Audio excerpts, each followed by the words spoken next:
ನಮಸ್ತೆ ಮಕ್ಕಳೇ, ನನ್ನ ಚಾನಲ್ಗೆ ಸ್ವಾಗತ. ಇವತ್ತಿನ ವಿಡಿಯೋದಲ್ಲಿ ಪಾಠ 6 ಈಸೂರ ಸ್ವಾಗತ ಗದ್ಯ ಭಾಗ.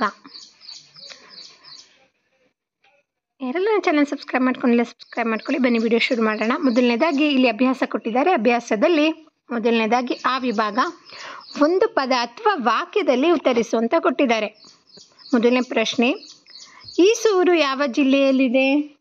ಈಸೂರು ಶಿವಮೊಗ್ಗ ಜಿಲ್ಲೆಯಲ್ಲಿದೆ. ಎರಡನೇ ಪ್ರಶ್ನೆ, ಗಾಂಧೀಜಿಯವರು ಆರಂಭಿಸಿದ ಚಳುವಳಿ ಯಾವುದು? ಬ್ರಿಟಿಷರೇ ಭಾರತ ಬಿಟ್ಟು ತೊಲಗಿ ಎಂಬ ಚಳುವಳಿ ಆರಂಭಿಸಿದರು. ಮೂರನೇ ಪ್ರಶ್ನೆ, ಈಸೂರಿನ ಜನತೆ ಯಾರ ಅಧಿಕಾರವನ್ನು ಧಿಕ್ಕರಿಸಿದರು? ಈಸೂರಿನ ಜನತೆ ಬ್ರಿಟಿಷ್ ಸರ್ಕಾರದ ಅಧಿಕಾರವನ್ನು ಧಿಕ್ಕರಿಸಿದರು. ನಾಲ್ಕನೇದಾಗಿ, ಈಸೂರಿನ ಜನತೆ ತಮ್ಮ ಹಳ್ಳಿಯನ್ನು ಏನೆಂದು ಘೋಷಿಸಿದರು?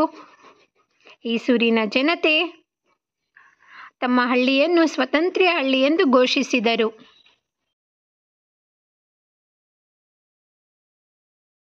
ಐದನೇ ಪ್ರಶ್ನೆ, ಈಸೂರು ಜನರ ಘೋಷಣೆ ಏನು? ಏಸೂರು ಕೊಟ್ಟರು ಈಸೂರ ಬಿಡೆವು. ಇದು ಈಸೂರು ಜನರ ಘೋಷಣೆ. 6, ಸ್ಥಳೀಯ ಸರ್ಕಾರದ ಅಮಲ್ದಾರ ಮತ್ತು ಪೊಲೀಸ್ ಅಧಿಕಾರಿಯ ಹೆಸರೇನು?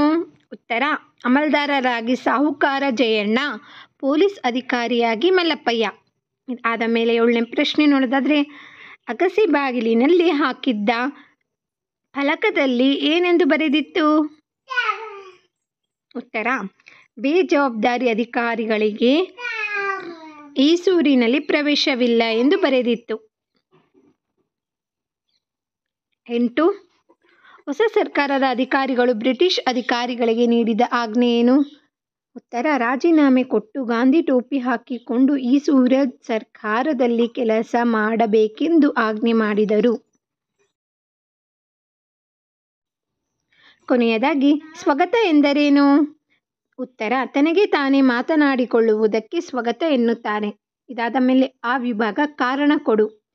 ಮೊದಲನೇ ಪ್ರಶ್ನೆ, ಈಸೂರು ಶಿವಮೊಗ್ಗ ಜಿಲ್ಲೆಗೆ ಹೆಸರು ತಂದಿತ್ತು ಏಕೆಂದರೆ ತಮ್ಮದೇ ಸರ್ಕಾರ ರಚಿಸಿಕೊಂಡು ಬ್ರಿಟಿಷರ ವಿರುದ್ಧ ಹೋರಾಡಿದ ಸ್ವಾತಂತ್ರ್ಯ ಪ್ರೇಮಿಗಳ ಊರು ಈಸೂರು. ಎರಡನೇ ಪ್ರಶ್ನೆ, ಹೊಸ ಸರ್ಕಾರದಲ್ಲಿ ಮಕ್ಕಳನ್ನು ಅಧಿಕಾರಿಗಳನ್ನಾಗಿ ಮಾಡಿದರು ಏಕೆಂದರೆ ಭವಿಷ್ಯದ ಪ್ರಜೆಗಳಾದ ಮಕ್ಕಳನ್ನು ಒಳಗೊಂಡು ತಮ್ಮದೇ ಸರ್ಕಾರವನ್ನು ರಚಿಸಿ ಊರ ರಕ್ಷಣೆಗೆ ನಿಂತರು. ಈ ವಿಭಾಗ ಬಿಟ್ಟ ಸ್ಥಳವನ್ನು ಸರಿಯಾದ ಪದದಿಂದ ತುಂಬಿರಿ. ಮೊದಲನೇ ಪ್ರಶ್ನೆ, ಅಧಿಕಾರಿಗಳು ಕಂದಾಯ ವಸೂಲಿಗೆ ಡ್ಯಾಶ್ ಪುಸ್ತಕಗಳೊಂದಿಗೆ ಬಂದರು. ಖಾತೆ ಕಿರ್ದಿ ಅಂತ ಬರೀರಿ.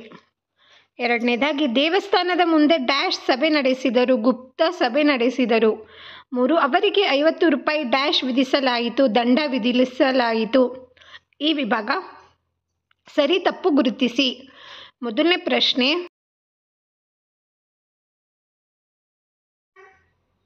ಪಾಟೀಲ್ ಚೆನ್ನಬಸವಯ್ಯ ಮತ್ತು ಶಾನುಭೋಗ ರಂಗನಾಥರ ಸ್ವಾತಂತ್ರ್ಯ ಸರ್ಕಾರದ ಅಧಿಕಾರಿಗಳು. ತಪ್ಪು, ಇಲ್ಲಿ ತಪ್ಪು ಅಂತ ಬರೆಯಿರಿ. ಎರಡನೇ ಪ್ರಶ್ನೆ, ಬ್ರಿಟಿಷ್ ಅಧಿಕಾರಿಗಳು ಗ್ರಾಮ ಪ್ರವೇಶಿಸದಂತೆ ಜನರು ಘೋಷಿಸಿದರು. ಸರಿ, ಇಲ್ಲಿ ಸರಿ ಬರೆಯಿರಿ. ಮೂರನೇ ಪ್ರಶ್ನೆ, ಈಸೂರಿನ ಸ್ವತಂತ್ರ ಸರ್ಕಾರದ ರಚನೆಯನ್ನು ತಿಳಿದ ಬ್ರಿಟಿಷ್ ಅಧಿಕಾರಿಗಳು ಸಂತಸಗೊಂಡರು. ತಪ್ಪು, ಇಲ್ಲಿ ತಪ್ಪು ಅಂತ ಬರೆಯಿರಿ. ಉ ವಿಭಾಗ ವಿರುದ್ಧಾರ್ಥಕ ಪದಗಳನ್ನು ಹೊಂದಿಸಿ ಬರೆ. ಆ ವಿಭಾಗ ಇಲ್ಲಿ ಆ ಅಂತ ಕೊಟ್ಟಿದ್ದಾರೆ. ಆರಂಭ ಇಲ್ಲಿ ಮಿಕ್ಸ್ ಮ್ಯಾಚ್ ಮಾಡಿದರೆ ನಾವು ಕ್ಲೀನಾಗಿ ಬರೆಯೋಣ. ಆರಂಭ, ಮುಕ್ತಾಯ, ಪ್ರವೇಶ, ನಿರ್ಗಮನ, ಸೋಲು, ಗೆಲುವು, ಧೀರ, ಹೇಡಿ, ಈ ಥರ ಬರೀರಿ. ಸಾಮರ್ಥ್ಯಾಧಾರಿತ ಚಟುವಟಿಕೆ. ಆ ವಿಭಾಗ ಕೊಟ್ಟಿರುವ ವಾಕ್ಯಗಳನ್ನು ನಕಲು ಮಾಡು. ಏಸೂರು ಕೊಟ್ಟರು ಈಸೂರ ಬಿಡೆವು. ಕಾಪಿ ರೈಟಿಂಗ್ ಥರ ಬರೀರಿ. ಅದೇ ಥರ ಎರಡನೇದಾಗಿ, ಬ್ರಿಟಿಷರೇ ಭಾರತ ಬಿಟ್ಟು ತೊಲಗಿ.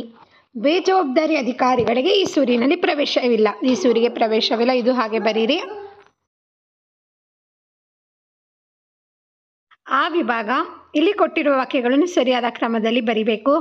ಬ್ರಿಟಿಷರು ಹಿಂದೆ ಭಾರತವನ್ನು ಆಳುತ್ತಿದ್ದರು ಅಂತ ಬರೀರಿ. ಇಲ್ಲಿ ಈಸೂರಿನವರು ಸ್ವಾತಂತ್ರ್ಯ ಪ್ರೇಮಿಗಳು ಅಂತ ಸರಿ ಹೊಂದಿಸುವ ಥರ ಬರೀರಿ. ಈ ವಿಭಾಗ ನೋಡೋದಾದರೆ, ಚಿತ್ರ ನೋಡಿ ಕೊಟ್ಟಿರುವ ಪದಗಳನ್ನು ಬಳಸಿ ವಾಕ್ಯ ರಚಿಸಿ ಸೂಕ್ತ ವಿನ್ಯಾಸ ಹಾಗೂ ಅಂತರದೊಂದಿಗೆ ಬರೆ ಅಂತ ಇದೆ. ಇಲ್ಲಿ ಎಲ್ಲ ಕೆಲವೊಂದಿಷ್ಟು ಕೊಟ್ಟಿದ್ದಾರೆ. ದಾರ, ಬಟ್ಟೆ, ಹೆಂಗಸು, ಪ್ಯಾಂಟು, ಸೀರೆ ಲಂಗ ಒಣಗಿಸು ಸೂರ್ಯ ಅಂತ ಕೊಟ್ಟಿದ್ದಾರೆ.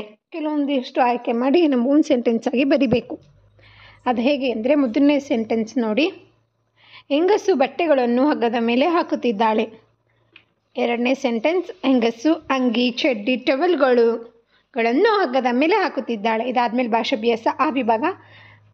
ಚಿತ್ರ ನೋಡಿ ಮಾದರಿಯಂತೆ ಬರಿ. ಇಲ್ಲಿ ಮಾದರಿ ಕೊಟ್ಟಿದ್ದಾರೆ. ಗಾಡಿ, 3 ಗಾಡಿ ಇದೆ. ಗಾಡಿಗಳು. ಕುದುರೆ, ಕುದುರೆಗಳು. ಗಿಳಿ, ಗಿಳಿಗಳು ಅಂತ ಏಕವಚನ ಬಹುವಚನವಾಗಿ ಬರಿಬೇಕು. ಇದಾದ ಮೇಲೆ ಆ ವಿಭಾಗ ನೋಡೋದಾದರೆ, ಆವರಣದಲ್ಲಿ ಕೊಟ್ಟಿರುವ ಸೂಕ್ತ ಪದ ಆರಿಸಿ ಮಾದರಿಯಂತೆ ಬಹುವಚನ ಪದಗಳನ್ನು ಬರೆಯಿರಿ. ಕೆಲವೊಂದಿಷ್ಟು ಬಹುವಚನಗಳು ಕೊಟ್ಟಿದ್ದಾರೆ. ಇಲ್ಲಿ ಮಾದರಿ ಅಕ್ಕ ಅಕ್ಕಂದಿರು, ಹಾಗೆ ಇಲ್ಲಿ ಅಣ್ಣ ಅಣ್ಣಂದಿರು, ಅಜ್ಜ ಅಜ್ಜಂದಿರು, ತಮ್ಮ ತಮ್ಮಂದಿರು, ಮಾವ ಮಾವಂದಿರು, ಚಿಕ್ಕಮ್ಮ ಚಿಕ್ಕಮ್ಮಂದಿರು, ಚಿಕ್ಕಪ್ಪ ಚಿಕ್ಕಮ್ಮಂದಿರು. ಇಲ್ಲಿ ಕೆಲವೊಂದಿಷ್ಟು ಕೊಟ್ಟಿದ್ದಾರೆ, ಆಯ್ಕೆ ಮಾಡಿ ಬರೀರಿ. ಈ ವಿಭಾಗ ಚಿತ್ರವನ್ನು ಗಮನಿಸು. ಮಾದರಿಯಂತೆ ಒಂದಕ್ಕಿಂತ ಹೆಚ್ಚು ಇರುವುದನ್ನು ಬಹುವಚನದಲ್ಲಿ ಬರಿ. ಇಲ್ಲಿ ಮನೆಗಳು ಅಂತ ಇದೆ, ಜನರು, ಗಿಡಗಳು, ಮಳಿಗೆಗಳು, ಅಂಗಡಿಗಳು ಕೂಡ ಇದೆ, ರಥಗಳು, ಕಂಬಗಳಿದೆ, ಕಂಬಗಳು, ಬಾಗಿಲುಗಳು. ಇವಿಷ್ಟು ಬರೀರಿ. ಇದಾದ ನಂತರ ನಿನಗಿದು ತಿಳಿದಿರಲಿ, ಒಂದು ಎಂಬ ಅರ್ಥ ಕೊಡುವ ಪದಗಳು ಏಕವಚನ, ಒಂದಕ್ಕಿಂತ ಹೆಚ್ಚು ಎಂಬ ಅರ್ಥ ಕೊಡುವ ಪದಗಳು ಹಾಗೂ ಗೌರವ ಸೂಚಕ ಪದಗಳು ಬಹುವಚನ ಅಂತ ಕರಿತೀವಿ. ಇದು ನಿಮಗಿದು ತಿಳಿದಿರಲಿ. ಇದಾದ ಮೇಲೆ ಭಾಷಾ ಚಟುವಟಿಕೆ ನೋಡೋದಾದರೆ, ಆ ವಿಭಾಗ ಇಲ್ಲಿ ಕೊಟ್ಟಿರುವ ಕೆಲವು ಅನ್ಯ ದೇಶೀಯ ಶಬ್ದಗಳನ್ನು ಓದಿ ತಿಳಿ ಅಂತ ಇದೆ. ಅರಬಿಕ್ ಪದ ಖಾತೆ, ಕೀರ್ತಿ, ಅಮಲ್ದಾರ, ಮೊಕದ್ದಮೆ, ಕಚೇರಿ, ಕುರ್ಚಿ. ಇಂಗ್ಲೀಷಲ್ಲಿ ಸ್ಕೂಟರ್, ಬಕೆಟ್, ನಿಕ್ಕರ್, ಪ್ಯಾಂಟ್, ಬ್ಯಾಂಟ್. ಕೊನೆಯದಾಗಿ ಹಿಂದೂಸ್ತಾನಿದಲ್ಲಾದರೆ ಟೋಪಿ, ಗಡಿಯಾರ, ಗಾಡಿ, ಗಿರಾಕಿ, ಗಾಬರಿ. ಇವಿಷ್ಟು ಆ ವಿಭಾಗ. ನಿನಗಿದು ತಿಳಿದಿರಲಿ, ಒಂದು ಭಾಷೆಯ ಮೂಲ ಪದಗಳನ್ನು ದೇಶೀಯ ಶಬ್ದಗಳೆಂದು, ಬೇರೆ ಭಾಷೆಗಳಿಂದ ತೆಗೆದುಕೊಂಡ ಶಬ್ದಗಳನ್ನು ಅನ್ಯ ದೇಶಿ ಶಬ್ದಗಳೆಂದು ಕರೆಯುವರು. ಇಲ್ಲಿ ದೇಶಿ ಶಬ್ದಗಳು, ಅನ್ಯ ದೇಶಿ ಶಬ್ದಗಳು. ಆ ವಿಭಾಗ ನುಡಿಗಟ್ಟುಗಳ ಅರ್ಥ ತಿಳಿ. ನುಡಿಗಟ್ಟು ಅರ್ಥ, ಇಲ್ಲಿ ನುಡಿಗಟ್ಟು ಅರ್ಥ ಇದೆ. ಎತ್ತಿದ ಕೈ ಅಂದರೆ ಪ್ರವೀಣ ಅಂತ. ಕಬ್ಬಿಣದ ಕಡಲೆ, ಕಠಿಣವಾದ ವಿಷಯ, ತಲೆ ಹಾಕು, ಮಧ್ಯ ಪ್ರವೇಶಿಸು. ಇದಾದ ಮೇಲೆ ಎಳ್ಳಷ್ಟು ಅಂದರೆ ಅತ್ಯಲ್ಪ, ಸ್ವಲ್ಪ ಅಂತ ಅರ್ಥ. ರೈಲು ಬಿಡು ಅಂದರೆ ಸುಳ್ಳು ಹೇಳು ಅಂತ. ಕಾಲು ತೆಗೆ ಅಂದರೆ ಹೊರಡು ಅಂತ ಅರ್ಥ. ಈ ವಿಭಾಗ ವಾಕ್ಯದಲ್ಲಿನ ಬಿಟ್ಟ ಸ್ಥಳವನ್ನು ಹಿಂದೆ ಕೊಟ್ಟಿರುವ ನುಡಿಗಟ್ಟುಗಳನ್ನು ಸೂಕ್ತವಾದ ಆರಿಸಿ ಬರಿ. ರಾಜು ಕೆಲಸ ಮಾಡುವುದರಲ್ಲಿ ಡ್ಯಾಶ್ ಎತ್ತಿದ ಕೈ. ಅವರು ಮಾತನಾಡುವಾಗ ನಾನು ಅನವಶ್ಯಕವಾಗಿ ತಲೆ ಹಾಕಬಾರದು. ಕೆಲವರು ತಮಗೆ ಗೊತ್ತಿಲ್ಲದಿದ್ದರೂ ಸುಮ್ಮನೆ ರೈಲು ಬಿಡಬಾರದು. ಪ್ರಶ್ನೆ, ಅಮ್ಮ ಕೆಲಸ ಹೇಳಿದರೆ ನನ್ನ ತಮ್ಮ ಡ್ಯಾಶ್ ಕಾಲು ತೆಗೆಯುವನು ಅಂದರೆ ಓಡೋಗ್ತಾನೆ ಅಂತ ಅರ್ಥ. ನಿನಗೆ ತಿಳಿದಿರಲಿ, ನುಡಿಗಟ್ಟು ಎಂದರೆ ವಿಶಿಷ್ಟವಾದ ಮಾತಿನ ಜೋಡಣೆ ಅಂತ. ಕೊನೆಯದಾಗಿ ವೃತ್ತಪತ್ರಿಕೆಯಲ್ಲಿರುವ ಮುದ್ರಿತ ಸಣ್ಣ ಅಕ್ಷರಗಳು, ದಪ್ಪ ಅಕ್ಷರಗಳನ್ನು ಅಂಟಿಸಿ ಬರೆಯಿರಿ ಅಂತ ಇದೆ. ಸೊ ಇಲ್ಲಿಗೆ ಈ ಸೂರಿಗೆ ಸ್ವಾಗತ ಎಂಬ ಗದ್ಯ ಭಾಗದ ಪ್ರಶ್ನೋತ್ತರಗಳು, ಭಾಷಾಭ್ಯಾಸ, ಸಾಮರ್ಥ್ಯಾಧಾರಿತ ಚಟುವಟಿಕೆ ಮುಗಿದಿದೆ. ಧನ್ಯವಾದಗಳು ಮಕ್ಕಳೇ. ಬಾಯ್.